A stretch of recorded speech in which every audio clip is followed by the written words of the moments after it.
And now nobody's talking at all.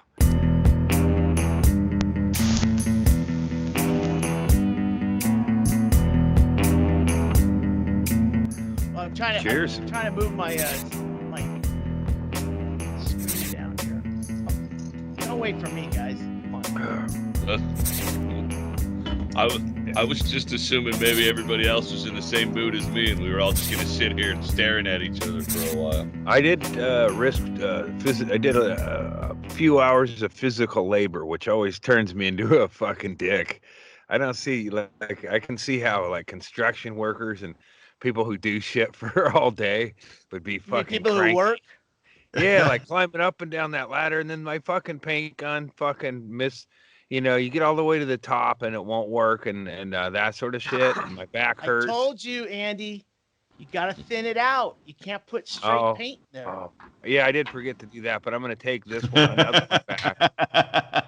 I did forget the one piece of advice you gave me that would make it work. And then like No, you know, Andy, hold on. Let everyone know. Our listeners need to know. You followed the first piece of advice, which was when you get something like a sprayer or something that's expensive from Harbor Freight, always get the insurance, because you told me you've returned 3 of them already. One of them probably wasn't even broken. You just decided to take it back. Yeah, the first one was just on because I was driving by the place and I figured fuck it, I'll go, you know. And then this one's legit, like, you know, it's just like you know, karma.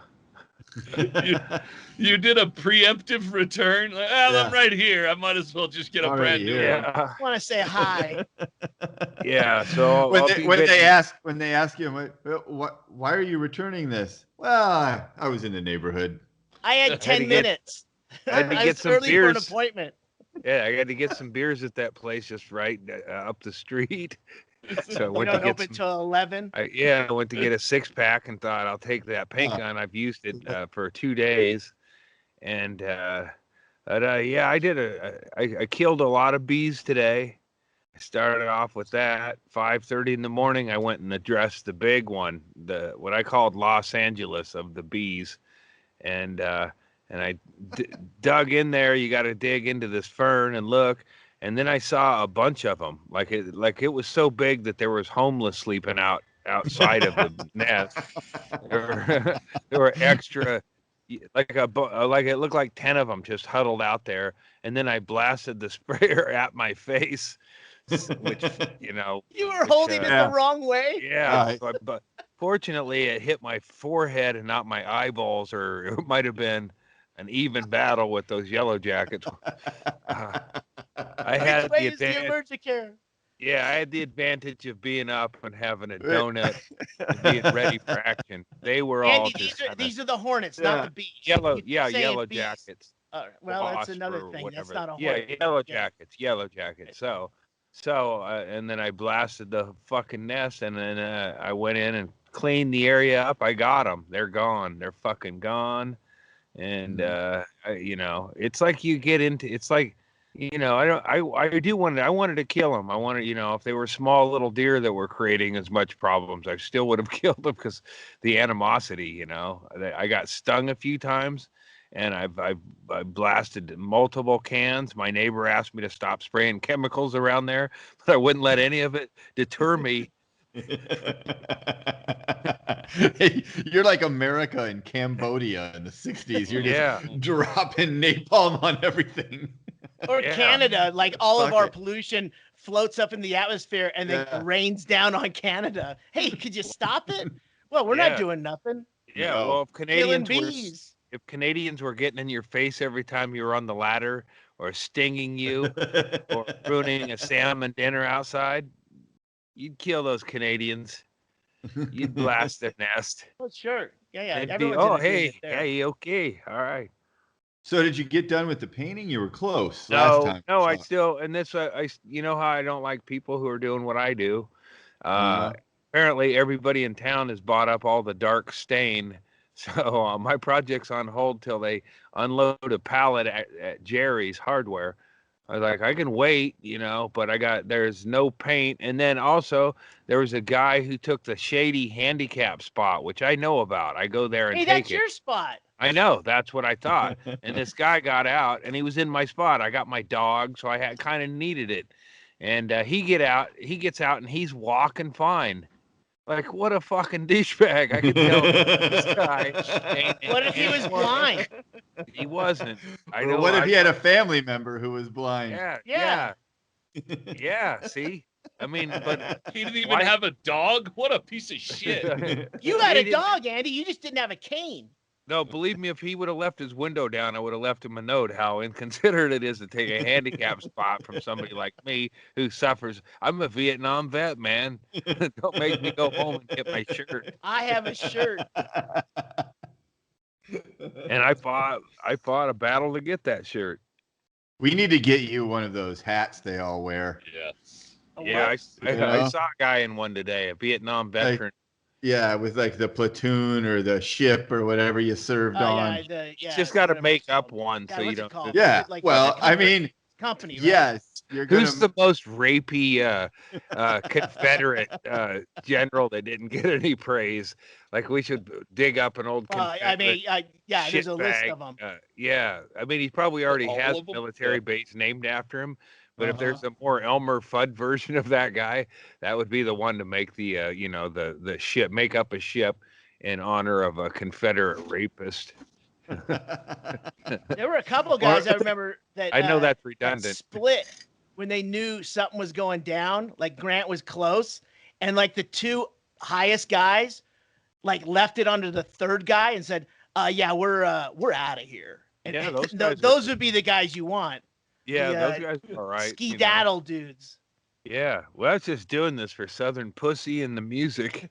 Things are getting tough. Yeah. I just wanted Charlie Daniels to like me on Twitter. Yeah, I was going to start a Southern rock band after the Civil War, and I figured I could write some cool songs while I'm out here. But if it's going to get all fucking shitty and we're going to lose, I'm cutting out. I just Googled it. Brando's character in Apocalypse Now is Colonel Walter E. Kurtz. Yeah. That could be you could be the USS Walter Kurtz. Yeah, that Vietnam veteran. The horror. The horror. Exactly. Well, I mean, and that movie kind of is special to me because I went with my older gentleman, took me to Apocalypse Now. Oh my and I don't God! Whoa! Yeah. That was another date movie. Yeah, I don't think he. Oh my God! You really are a veteran, Andy. Yeah, that qualifies. That's how late. I mean, it was like every night I stayed there was a movie, so it was like I don't think I requested any of them. I didn't come loaded with hey, what's Monty Python dropping while we're together, Steve? Steve was like the home run hitter who gets a couple dingers and then he repeats everything he did up until the next time he's at bat. He went to he went to Church's Fried Chicken. He went to Walmart and looked at towels but didn't buy any. Yeah, he's doing the same thing. Well, he was Groundhog Day at Sizzler then because he wasn't getting lucky after Sizzler. Or maybe he was, I didn't stay awake for everything, I feel like him taking you to see Apocalypse Now was very much in his I'm not trying to impress this kid anymore, you're done trying to lure him in. The fish is on the hook solidly at that point because that ain't the Apple Dumpling Gang. Yeah, I know. We never went to a kid, besides The Empire Strikes Back was kind of, and kids go to those Star Wars movies, so that was about it. I can't think of any. I went and saw Patton with the dude. Jesus. Yeah, he just wanted to here. We went to a movie, dinner movie, and then now the after hours party was a little porn and then and some drinking. It's if I could talk to him now, I'd say, why not? Let's drink before the first movie. Let's drink at Sizzler, you fucking cunt. You fucking stiff. Let's doesn't Sizzler have cocktails? We can do a couple of cocktails at Sizzler. We'll go see Patton, and then maybe we're like, you know what? Fuck this. Let's go get some fucking grass. Jesus. I just didn't have my game together yet. Otherwise, I would have shown him why he didn't want to hang out with me. I want to be his bad influence. Like, no, fuck that. You don't want no fucking young boys. What you want is some cocaine and some Tijuana whores that are of age. Come on. Andy, did he ever? I know you guys drank together. Well, I didn't know. Legally, in the Florida court systems, he said he wasn't drinking at that time. His lawyer made that point, so he was pretending to drink with me. So he's drinking frozen daiquiris that are he's virgin? Drinking soda. He's like makes a deal about mixing up a couple of drinks, and then but one wasn't mixed according to what he, I don't know. Or the guy that likes to molest young children could also be a fucking liar. That could also be the thing, and it seems but like but also just the fucking balls on the lawyer to be like, this man gave this young boy alcohol and then molested him. They drank together and then he molested him. I object. Hold on. My client was completely sober during all of that. Right.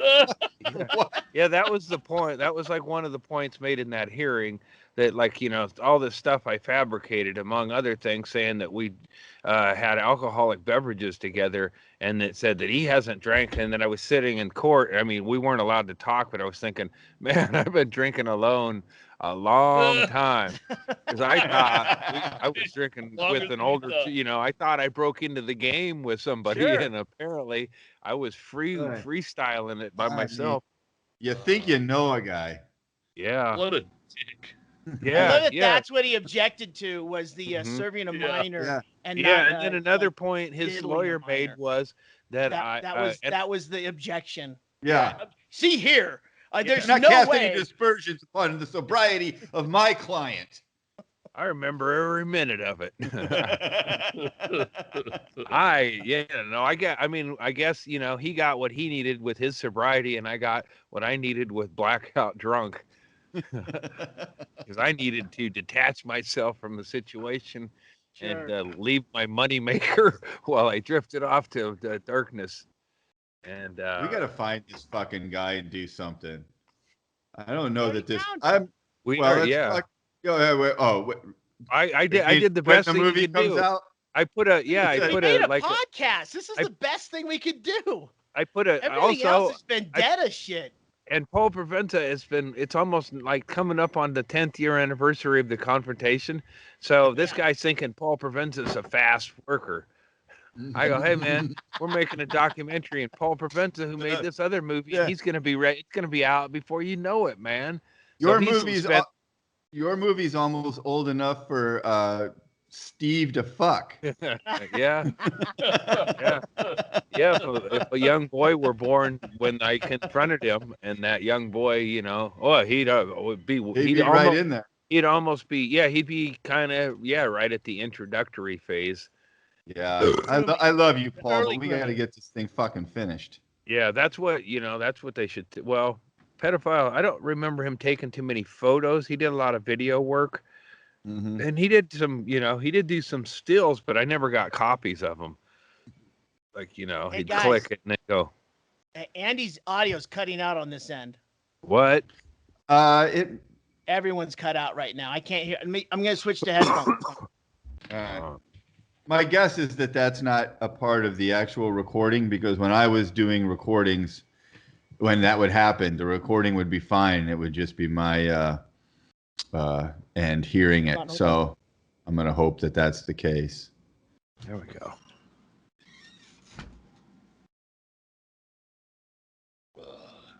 Yeah. Everyone drink. I am. You're out there enjoying Issues with Andy. Drink up while we pause. I think that was it was the earbuds that I had in. Everything's good now. Yeah, I just even if I couldn't hear it, I wanted to make sure that it's getting recorded since I'm doing the recording. Sorry, guys. So I'm feuding with the post office today. So after I kill the bees, I decide I'm gonna go get that. I've been wanting to plant to put a post office or a mailbox out on the street. And our neighbor, neighbor curbside, like a mailbox? and my neighbor right next to me has one, and it's down down the hill a little bit, and it's not a convenient spot. It's blocking, people park in front of it. So I decide I'm going to go, so I got a mailbox, and I did. It took a while, for me, all that little fucking bolting and shit. And, but I made a thing for 2 mailboxes, a post hole dug, and put cement out there and planted it. And then I saw the mail guy, which somebody told me I should talk to the mail carrier about it. But, and then I did. And he goes, oh, yeah, I noticed that. And he goes, you can't just do that. That's a federal crime that it's like, and then he said, use the term Willy Nilly. It's like, bullshit, man. I put it in a better spot than the other one. And Willy Nilly, I mixed up that cement proper. I dragged it all out there. I'm with you on this. Yeah, and I'm going to win because the mail where we. You're not going to win, Andy. Yeah, no, I think it's going to be a long battle, and I feel like but I'm going to use handicapped people. Handicapped people can't wander down the hill there and find the mail down the fucking hill. They need to just find it right there, and I'll bring the fucking, the fucking, I don't have a lot of need for a partnership around here, but I do need to go, hey, man, what about these people? Bring the blind lady. Bring the blind lady with you and make your case. You're making a strong case. You should be able. They can put your goddamn mail in the box. It's not that much of a problem. Yeah, and it's in a better spot. But yeah, anytime somebody says willy nilly, they're not respecting your work. It's like, What kind of time did you add on to this guy's route, Andy? I mean, nothing. If he puts it, if he allows my neighbor to move his box and he says he said I won't, and I go, what? And he goes, they won't. He goes, they've already petitioned, but he I don't know, it's a personal thing with him. I just, sometimes you just go ahead and do something, and then you find somebody who's upset, and then it's like, wait, I didn't do anything wrong. I put that box down nilly. Just fucking nilly. Not willy-nilly, sir. I sat it down. I guarantee you, this is a nilly. This is a nilly box. Yeah, it was a willingness. I planted it, and I also put it in a spot that blocks people from parking in that area. So it was kill 2 things, and then I had extra cement. That's the definition of Willy, Andy. Yeah. Well, okay. Here's what I did. You just made it best for you, and didn't consider the guy who has to open up 7,000 mailboxes a day. No. I made it better for him. I almost not it was according like, to him. With his attitude, I almost was like, Trump's gonna win, you motherfucker. I almost brought myself to that point. I think you need to make I think you need to make a decision on whether you would rather be, righteous or effective. If you really want this guy to bring your mail to you at your new site, what you need to do is start fucking greasing the wheels. You need to bake some cookies. You need to talk to him. You need to pat him on the back. Hey, you're a good dude. That guy's going to take cookies from Andy after they had the maybe not right away, but you work up cookies. Did you make these all willy nilly? You're gonna win this with kindness before you win it with lawyers. Andy already said he's gonna lose. I've been a delivery guy before. What you got to do is palm the guy some cash and be like, hey, I meant to tip you for the last 13 years. Sorry about that. That's what I meant. There you go. I'd like to make a donation to the postman's ball, if you know what I mean. I know I shouldn't be trying to grease a federal employee, but you do, Andy. Yes, try everything that everyone else has suggested. Then go down to the post office, preferably not at a busy time, early in the morning or late in the evening, and ask them, hey, I want to put a mailbox. What do I have to do? And they're going to send you where you need to go to do this. It's a federal instrument, is the mailbox. You're not allowed to put anything in the mailbox except outgoing mail.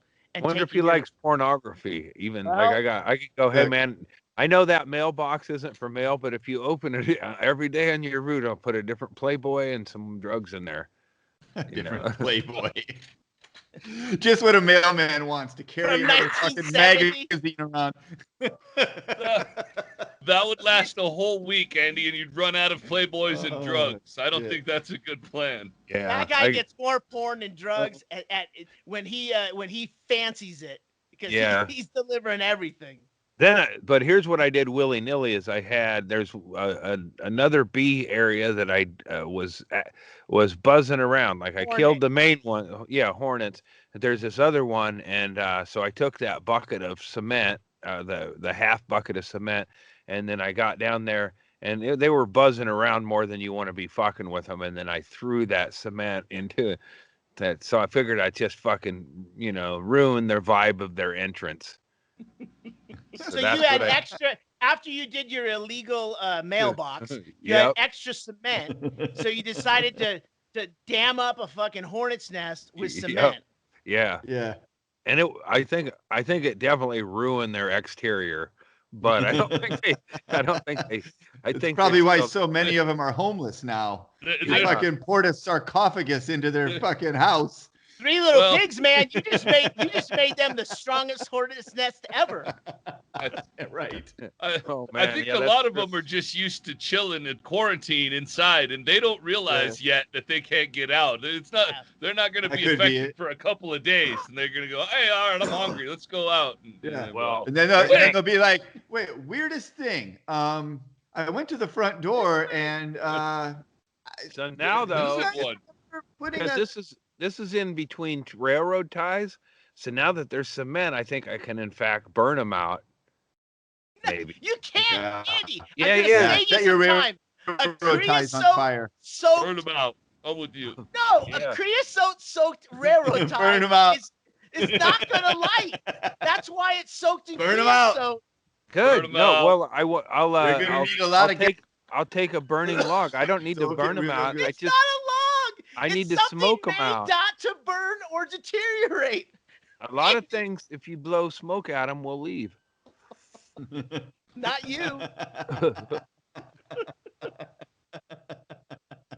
So I plan on that, but it's like this would have been, except for the paint gun and then the paint, because I want to have all that shit ready to go because I'm done with it. Quite honestly, and if I were working for myself, I would go, hey man, you work for an hour and then you take like 3 hours. You're sitting around naked, and, what are you smoking out there? That's you what spent jobs 45 are like. minutes talking about YouTube sucking to nobody. And he just admitted that he would fire himself. Well, yeah. Why would you want to have? It's like I don't put in a solid day's work, but I'm getting this work done. You ain't whistling Dixie, my friend. There's nobody to give me a light to tell me when this paint job. It's just endless. You don't need a light. You invent a light, my friend. He sees the light always. Why is Shaylee in the balcony? Well, that's my time, everyone. We're gonna. What I'm good at is I'm not good at like working, but I'm good at estimating how much work is left. Like I'll do some work, and then I got to let it dry because sometimes the glare and it's brown and I can't see where I got, I got some areas and some anyway, but I just then I go around and go, I'm about 80% done or 7. And then, and then I spend an hour on the estimate and then I don't get back to work. It's like, I'm getting better. Andy, do you think you developed that skill working the fish tails, working in the, like figuring out how much needs to get done in an hour? I could do a lot better painting around here if I'd have got a better paint gun. That's been the source of, I spent $24 on a paint gun and it's cost me time and or if you thinned your paint. Yes. What I'm understanding. That too. That would be a little different. And I don't like that was a tip. And I look, if I put my mailbox out willy-nilly in some people's opinion, I might have because I don't like directions. And I had a couple of things to figure out and I just figured it out, man. That ain't willy-nilly. That's fucking doing it without fucking direction. I think, to be fair, and I'm proud of you just for accomplishing these jobs because I don't do that, Andy. But to be fair, I think when he says willy-nilly, maybe it means it's not in the right place according to the federal government, not you. He's not saying anything against your work. He's not saying your workmanship is shoddy. You nailed it, Chad. There's a height and a distance from the curb that has to be met. That's it. Willy-nilly might mean that Andy bought a 2-foot post and put a fucking mailbox on it with cement. I mean, it has to be at a certain level. I looked at other mailboxes, and if I have, mine's about there. That's the definition of willy-nilly. Mine, I eyeballed one across the street. I also I let the post hole digger decide when it was done. Yeah, you can be a real hero with a post hole digger, but I ain't. It's unfortunate that the first syllable of digger keeps cutting out on your microphone when you say post hole digger. I assure you, everybody, he is saying post hole digger. Chad will get blamed for it. Don't worry about it. Good Lord, Andy. I work alone on this project. Yeah.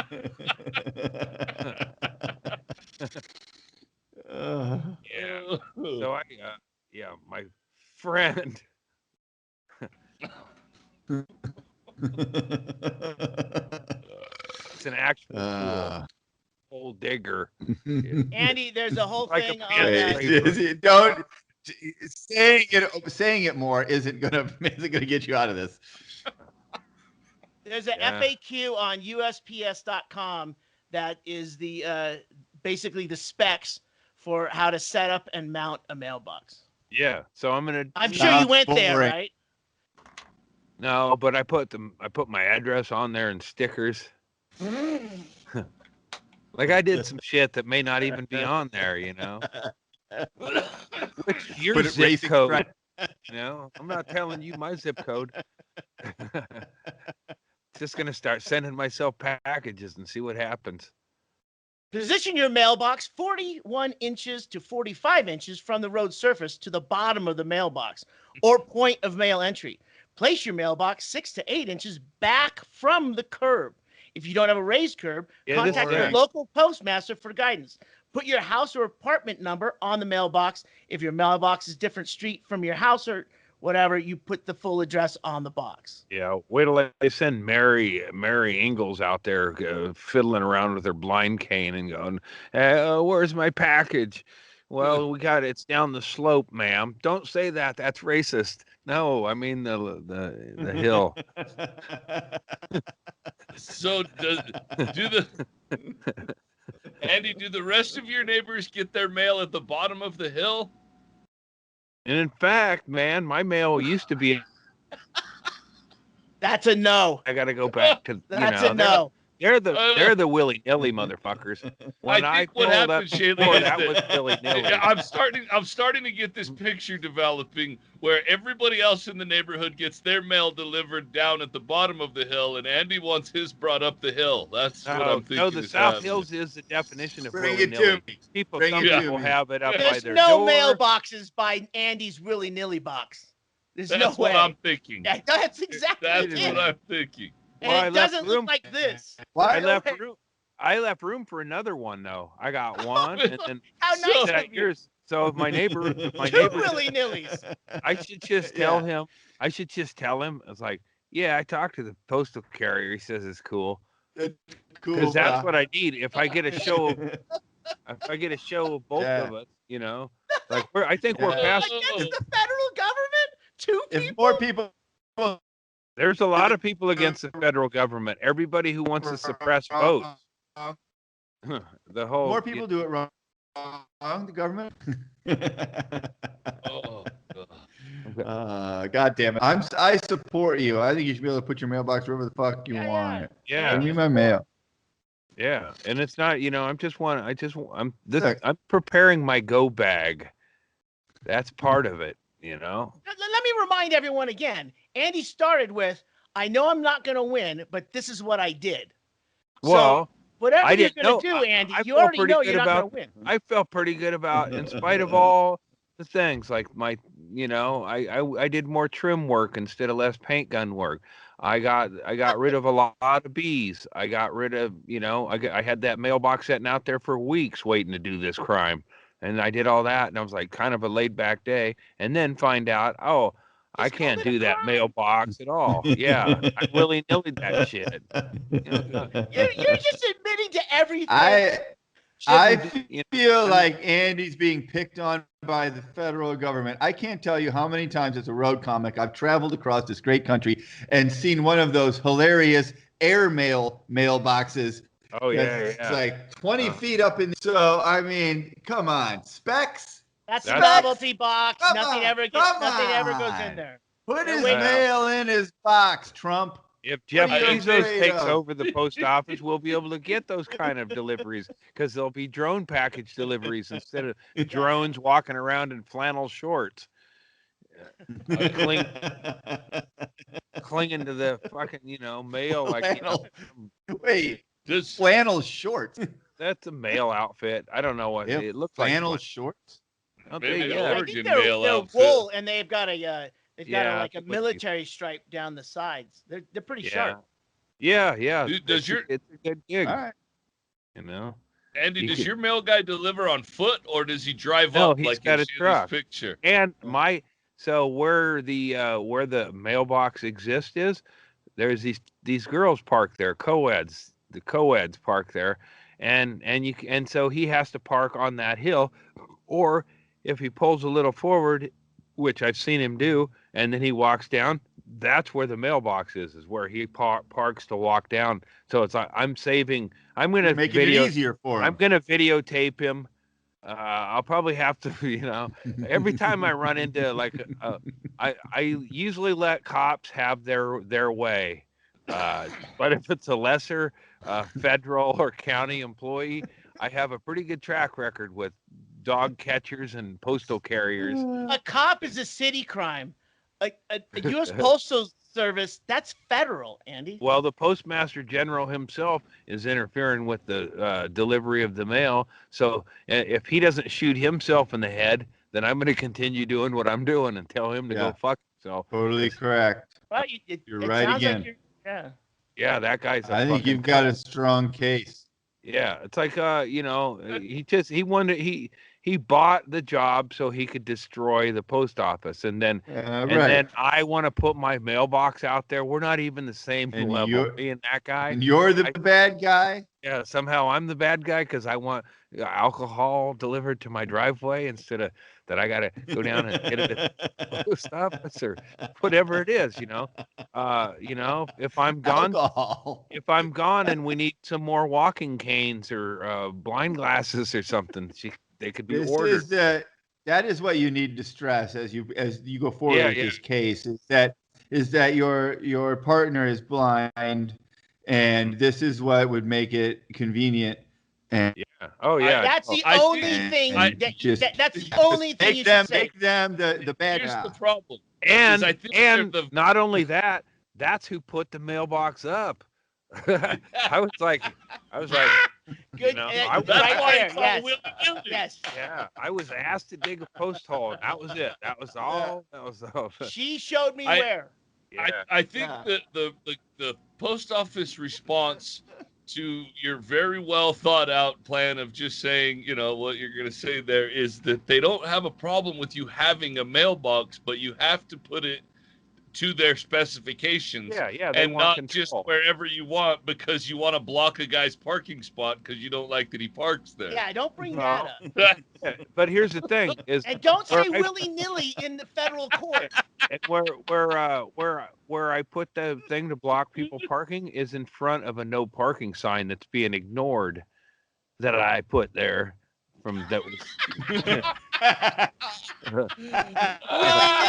I put that down. Willy-nilly no parking sign? And he's got a history of putting things up willy-nilly in the neighborhood, Shaley. I dragged it from where it got knocked down willy-nilly, threw it in the back of my car, and drove it, and then planted it out there. You're just reporting a city crime. What's the statute of limitations on that? Because when I took this was right before that. Okay, now that the timeline is clear. Yeah, I know Walter Mondale was running for something. Andy, you can't just decide to paint your curb red in front of your house. There's no curb. There's a city thing. There's a city administration that does all this. You can go there and ask them information, but don't go in and like guns a-blazing and admitting to a bunch of shit. Oh, and while I was doing all that, I noticed because we were on a very steep hill, and then people were kind of coming down and at an angle or stopping because they bottom out. And so I'm going to maybe get a post hole digger out there and put a post hole out and put a sign up sheet for people who want to get that street repaired. Wait, what's the post hole? Well, I don't know if I need, you're going to put a post in so that you can hang a clipboard with a piece of paper on it. Because ultimately it would be cool to get the street. So the people driving by. If that street got repaired, they'd have to repair our driveway, which is part of a city street. But if I got enough people complaining about that street, so I could just sit out there and go, wave people in after, like, hey man, I see you had a bad experience. Them out and then you flag them over. Yeah. Are you tired of that shit? Then sign my petition. We're taking on the governor. I like that angle. Yeah, Kate Brown. I like the part where he's gonna dig a post hole and put a pole in to hang the sign on. Right. That's where everyone bottoms out and then they drive past it and they hear a clunk, clunk, clunk. When I say pole, I'm not talking about like Junior Stopka. I'm talking about physical pole. I was picturing you putting another mailbox in over there. I know. Yeah. There's mailboxes all up and down the street. I know. Like that one? When it's Here's all another. Yeah. You like that one? When the dust settles, my mailbox will stand. Yeah, it'll be empty. Yes. There won't be any mail. There won't be any mail in it, but it'll still be there. It will stand unused for as a protest. Maybe I'll put an American flag on it. That's great. Then it would be basically a flag, not a mailbox. Or maybe I'll utilize that area to protest the post office. Get your newspaper delivered there. Yeah. Yeah, the newspaper. Yeah. I don't know. No, hold on a second. I have a feud with the local paper, though. Well, Chad, could you deliver in a mailbox? Because I usually have a secondary box underneath. Right.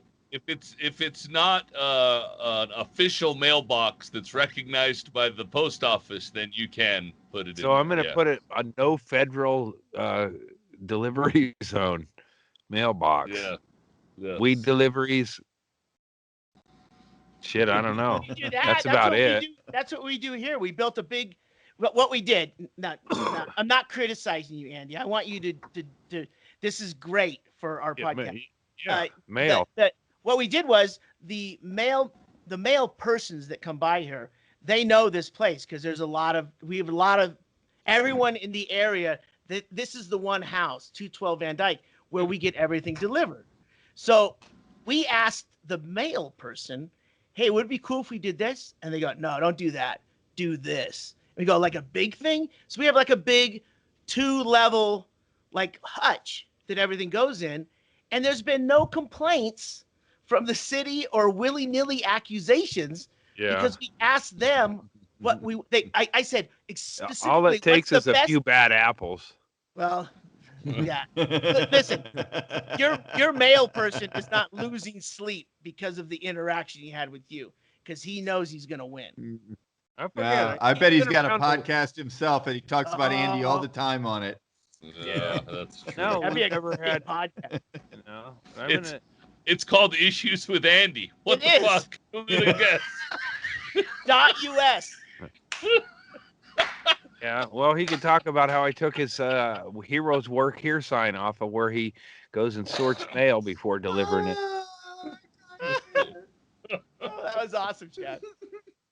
I had a delivery, and then it was supposed to be 2 CDs, and I only got one at the post office. And then so I would open my it was a double thing, and then I kept opening my box. So that was like I thought they ripped me off.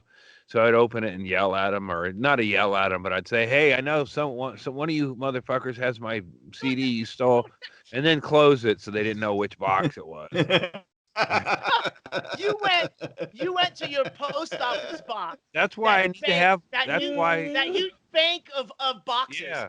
You went in there, opened yours, didn't see what you expected, and then yelled like a megaphone to the back room. I know you motherfuckers got it. You got my 38 special CDs back there. I got the one CD, and then the other one wasn't there. And I said, and then the next couple days, I was like, hey. And then a couple times I've been there where they give me a package delivery thing, and then there's no package there. Like, why did you give me a fucking key or a pink slip for something and then say it's not there? So there was somebody who was lifting shit. So I was like, who's that? Columbo. It's like, and another thing, and another thing. I think one more thing. Yeah, one more thing. I think that CD that was supposed to be delivered at the same time as that other one. Kind of funny how it didn't show up. Yeah. What? Yeah, I wonder why. I feel like I'm getting a lot of these pink slips in my box all willy-nilly. Like, they don't seem to go with any sort of actual delivery of the mail. I'm just wondering about that. Quick. I set this chair up thinking I would not have the sun in my face, so I kind of willy-nilly. It's working. We're seeing a pattern, Andy. Yeah. I love that you use willy-nilly with the post office, and like, oh man, this guy must be in the biz. He used a technical term that we all use. It's like when a cop pulls you over and you say, "Hang on, boss, I'll get it." Does that work? Yeah. I know. Well, they know you. Not for you. I know it doesn't work for you. I was asking the other two gents. They've not been in jail. I use sir. Yeah. No, you gotta have the policeman balls fucking sticker in your back window. I support all the police causes. Which one's this? Mm-hmm. Andy, so if we could go back to when you were drinking with your on your date night with Stevie. When was the first time you actually smoked weed? Because you were talking about that. That was like my let's see. That was the end of my freshman year, like the summer before my sophomore year, and that's what happened? Like how did you get in? Because you were pretty much as a freshman. If I put your experiences into my freshman life, you were king of the mountain. You had seen everything. You were jaded by everything that we were enthralled at, like getting ready to drive and all that shit. I wasn't social. Like I would, I had a feeling Grandma's cough syrup was the fucking ticket out a little bit. I was drinking. I didn't really, and I was drinking the booze that I could smuggle home and shit, but I didn't, and then friends would go out and party and stuff, and I wasn't. It was, it's like awkward when you're a freshman to, like, because usually you got to party with older people and shit. And so when I partied with older people, they were much older. So I didn't really, like sophomore guys were too boring. Actual seniors. Yeah, these sophomore guys are real boring. I'm into ELO and Sizzler. But Andy, how did you get introduced into like weed? Were you at a party or something? Yeah, they were at a party, and then we were drinking, and then somebody rolled up a big joint, and I was like, hell yeah, I'll try that. I was happy to be drunk among peers. Yeah. It seemed like this won't go weird. It felt like I like getting buzzed. That was one thing about partying. Andy, I like getting buzzed because but I didn't like hanging out with that fucking guy, and I didn't like that, but I did like the whole thing of it, getting kind of fucking, I still didn't mind it. Yeah, it's fun. That was the most normal. That was the most normal thing you had experienced was actually, if I can say, being around like people your own age and doing drugs and drinking is like the most normal thing from your childhood that I've heard. Yeah, and I know there was a few times where, like that was, I did not want to go there anymore on them trips. And then like there was a big lapse. There was a lapse like ninth. I didn't go ninth grade, like basically, but there was still aged out. Yeah, I aged out. And then, but I went once that summer, probably before that. And that's when I was like, I had, I was like, I'd matured enough And I was like, no, I'm not gonna fucking fall for any jet lag pills or any shit like that. I don't even remember what movies we went to or what we talked about then, but it was pretty tense. And then when he tried to reach in my pants, which I had cinched tight. That's right. Tied him real tight. Yeah. I was gonna piss myself before he touched my dick again. And then he said, real cute. And then I said, fuck you, or hey, whatever. I said, I use this term faggot. I threw that around because I was a kid and I didn't realize, he's not cool enough to be a faggot. Like, right. Man, I should have said, hey, you wish you were a faggot, but what you are is way, way, way, way worse. You're a faggot without options. You're a faggot by force. Faggot without the sense of style. Yeah, and he, I'm glad I didn't take Fashion Wise after him because he was like, he was into them Ralph Lauren pants and shirts, and he took me shopping there, and none of it turned my head. I was like, take me to the Adidas store, bro.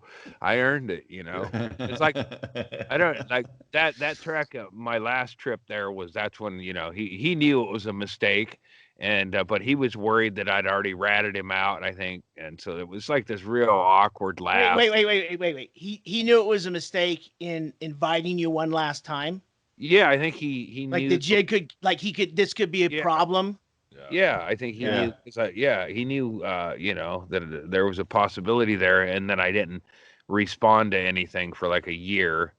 And then he must have made a phone call or something because I thought it was like, and then I was like, okay, this fucking, at that point I knew what was going on wasn't going to continue, and I was going to fucking. Yeah. Oh my God. When you were going down there all the time, how were those trips initiated? Was he calling your dad? And I don't know. Was he talking to your parents? He must talk to my dad, and then I would get a letter all typed and properly spaced. What? And, he would send Evidence? me these. Yeah, well, I never saved a formal proposal, but he would send me these letters. It'd basically be like an itinerary, like a booking agent would send you. Yeah. You're, and then the love path. So you were doing terrible road gigs right from the very start. Yeah, you had comedy in your fucking why you fit DNA, right in with dude. Tribble gigs. These are nothing. Yeah, you should see what I was doing in 9th grade. Yeah, that's why. I mean, there is a certain feeling of that, when like waiting around to get paid on something that was just fucking horrible and left you angry, and the club owner doesn't want to pay you. And you just have a fuck. Yeah, that I experienced the same sting many times in comedy, but you're basically in Arrested I did the gig, happening. Yeah, you just keep repeating it. I know. It's why I think I kind of hate. It's like there's aspects of me that still fucking participate in the same bullshit drama. Without knowing it sometimes, but that's why I always keep my bag ready to bug out. Not because I need to be organized, but because I just fucking, I might come apart and need to fucking flee the scene or something. Not just at home. Yeah. I'll say this on the road, Andy's up, and like we're still gonna sleep for 3 hours before we had lobby call, and Andy's already out hitting up other hotels for their breakfast, and his bags have been packed since the night before. And it is an odd. And they're right next to the door. And they're already everything like nicely up and shit. Segmented and next to the door. Because that was ready always to go. But he's always a gentleman. He's not bothering anyone. He silently whispers out and does his whole thing. And I never realized, but I also understand that the habit and your control over your environment is something that you learned over a period of time. Yeah. Right. And it's like that was my control, I guess. It's like I'm ready to go. And then it would be like, oh, you're ready to go when you want to go, not when someone. That would be like the problem. There would be there was always one more gig.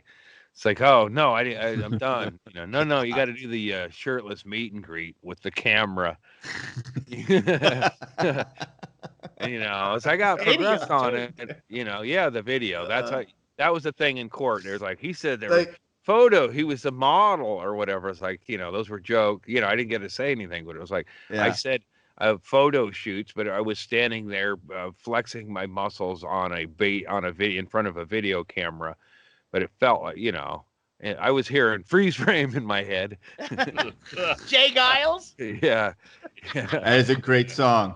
Yeah. That is. He already ruined ELO for you, and now you've got a great Jay Giles song also associated with this horrible act.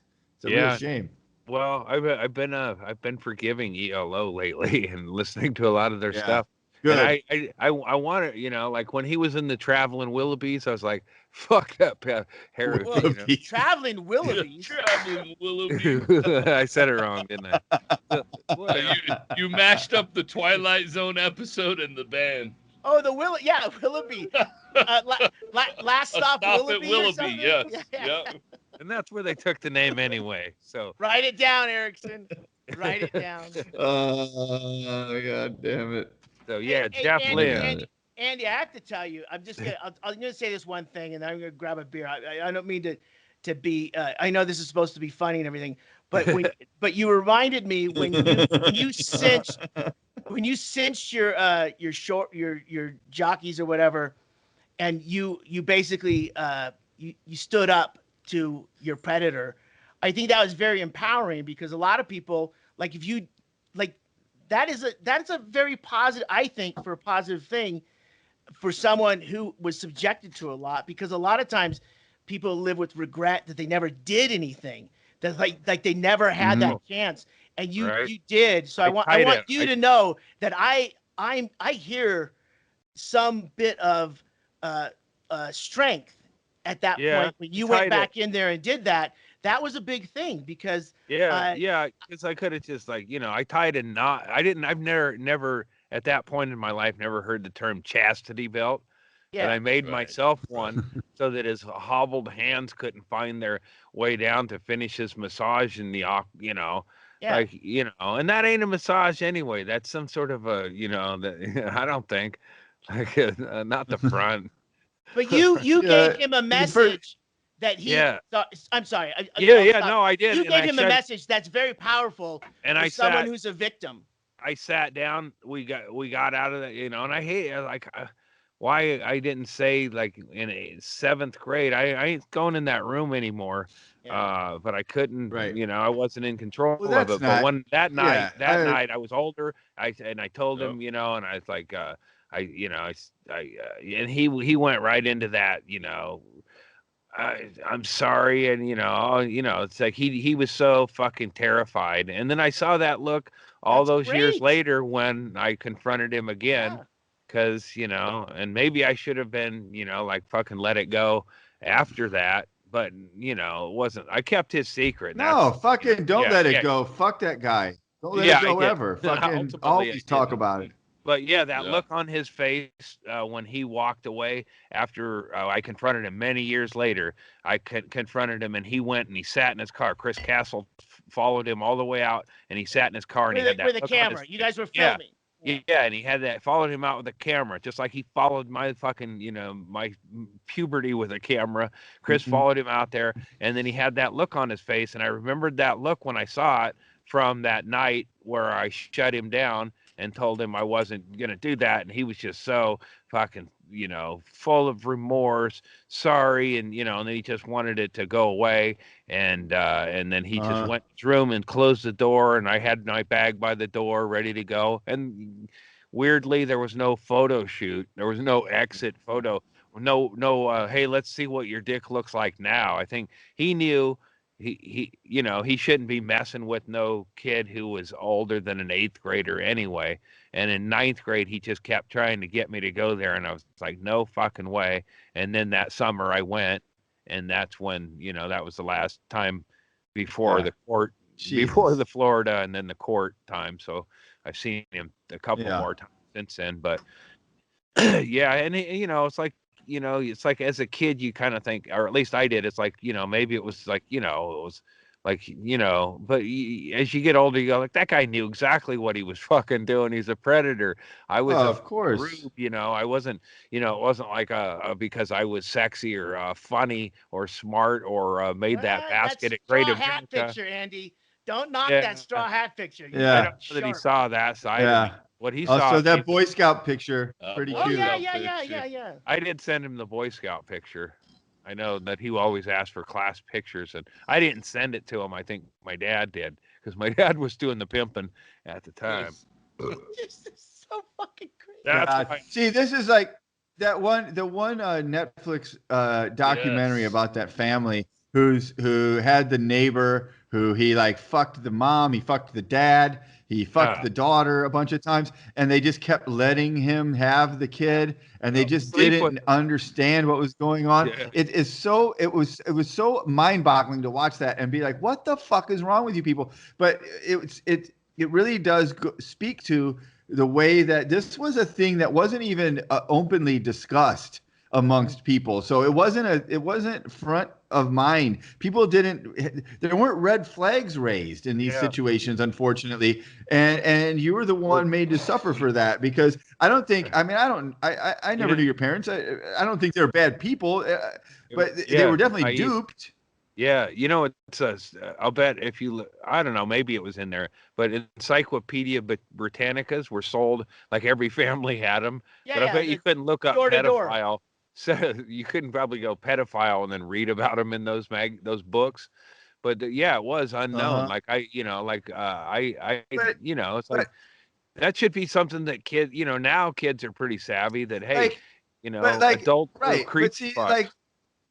Think about it when we were young, when this was all happening to you, Andy. Like, what my memory of shit like that was, perverts were guys in trench coats. Like that fucking that flashed people, and then we're like, and they were all slimy and gross, and like you could spot one from a fucking mile away. They weren't your dad. They weren't your dad's friend who wanted to help out with the family because the family was on hard times. And hey, I'll buy your kid some fucking some clothes, school clothes, and he just have to come down and help out with some.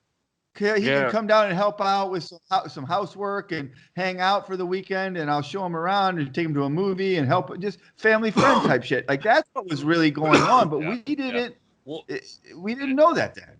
Yeah. And a family with a bunch of kids too was more than happy to have one less to fucking feed and deal with and fucking cause problems for all that shit. It's just a perfect fucking storm. It's horrible, man. Well, and I know my dad eventually kind of figured out there was something there, and I think it really ate at him. And it was a weird thing when I went to confront that fucker.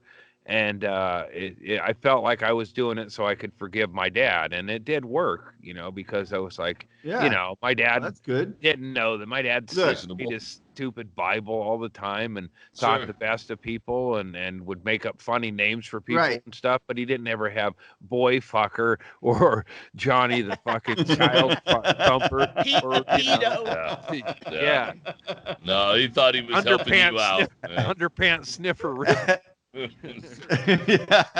Happy endings, Ernie. Happy endings, Looney. Here comes hand job Harry. Don't go to work for him. Earl Stink Knuckle. Earl Shive Knuckle. Stink Knuckle. I was thinking of Rose Knuckle. Earl Stink Knuckle. We'll paint any car. $99.95. Or I ain't got a humpback. I don't know what kind of episode this was, guys, but that was I love amazing. And dude, I mean,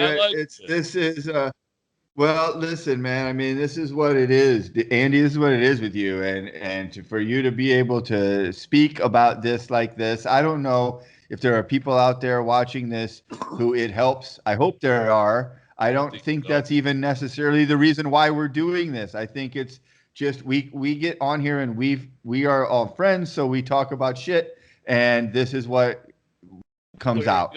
And if it helps you, Andy, I'm all for it. I've always felt like that the way you have dealt with this has been healthy. That you have, you don't hold it down in, you let it out, and even if you let it out with humor, and sometimes that maybe you're some people might say, oh, this isn't something to joke about. But listen, you fucking deal with your demons the way you deal with your demons, and I think it's healthy for you. I hope it's healthy helped for me you. out. Yeah. And Andy, I felt like he had a breakthrough that I didn't acknowledge, and that's why I got boring and said that.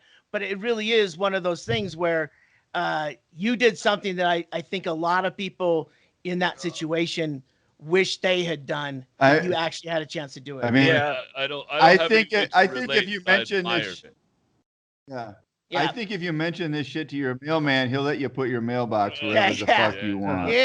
Willy-nilly all over the fucking street. Give him a free Patreon code. I remember in on all the episodes and see who you are. He'll bring you your mail. Yeah. One of the things the attorney said about me was the attorney for Steve when me and Doug were in court. He goes, like, some of the things I did, stalking and the showing up and asking for the car he owed me and stuff. He goes, this is not the way a victim behaves. We're not all the same, and some of us will put a mailbox down willy-nilly. That's how I behave. Some of us will throw a fucking bucket of cement in the face of stinging hornets and go, I hope that fucking ruins your decor, you faggots. Yeah, and also, unfortunately, this is a problem that's so prevalent, but yet so hidden that there isn't a protocol for the way a victim behaves. Victims behave whatever way victims react. That's just the way it fucking is.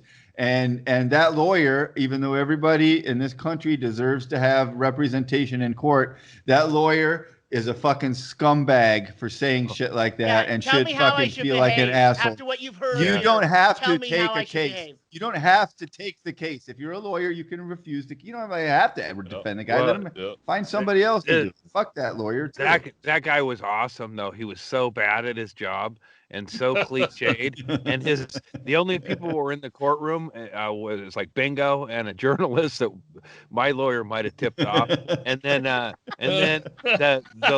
the other lawyer and his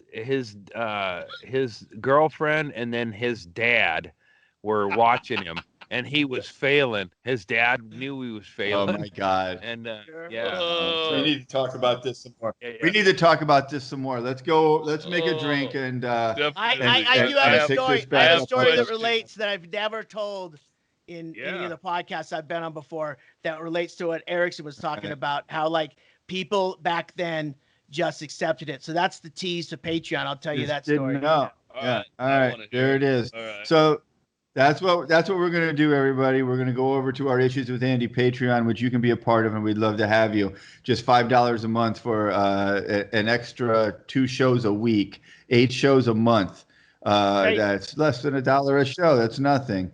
And we'd love to see you over there. For the price of feeding a child. For the price of feeding a child in Africa, you could join our content. I thought you were going to say for the price of silencing a child, just the price of one movie ticket. The way you said that reminded me of those ads were like, for the price of a cup of coffee, you could save a child. Well, if I could Sally Struthers a few more people over to the Patreon, I'd be fucking proud of it. So you guys, we love that you're here. We'd love to have you over on Patreon. If not, that's okay too. We still love you. A couple of things. We have merch. You can get at DougStanhope.com. I've been seeing some more of those floating around on social media. The T-shirts, those are great. I love to see it. We'll be glad to send you one if you want to get one of those. Also, Andy's Venmo is right there. If you want to throw him a couple of bucks so that he can buy more cement so he can put his new mailbox in where he's going to have to put it where it actually goes. And also subscribe to Chad Shank's Twitch stream channel. and you get a free one of those with your Amazon Prime membership. So you can just subscribe to Chad's channel there and watch a bunch of idiots play video games while extremely drunk and high. Who doesn't like that? Yeah. Oh, well, I should have said that, but I thought that went without saying. So those are the things. And we love you. Thank you. Like and subscribe to the channel. We'll see you in a couple of days. Cheers.